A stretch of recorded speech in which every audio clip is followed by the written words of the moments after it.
දිස්ත්‍රික්කයේ දිවුලුපිටිය නගරයට කිලෝමීටර් 3මාරක් විතර දුරින් තමයි මේ පිටලා තියෙන්නේ. ඔයාලා දන්නේ නැති කොළඹ කුරුණෑගල පහ පාර තමයි මේකේ ප්‍රධානම බස් පාර වෙන්නේ. ඒ වගේම කුඩගම්මන ඉස්කෝලේ මහාවිද්‍යාලයට මීටර් හදියටම මීටර් 100ක්වත් නැහැ ඉඩමේ ඉඳලා. ගොඩක් වටිනා කියන ඉඩමක් මේක ඔයාලට දෙන්නේ. ගොඩක් අඩුවට වීඩියෝ එක අවසන් වෙනකම්ම බලන්න. ඒ වගේම ලයික් එකක් කමෙන්ට් එකක් දාන්න අපේ channel එකට අලුත් කෙනෙක් මතක් කරලා අපේ channel එක subscribe කරන්න.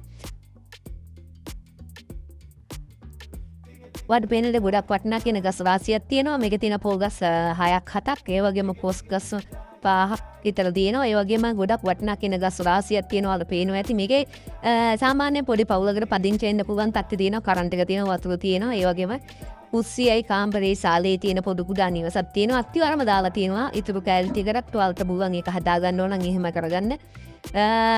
නමුත් ඔයාලට දැන් තියෙන තත්ත්වය ඇටියට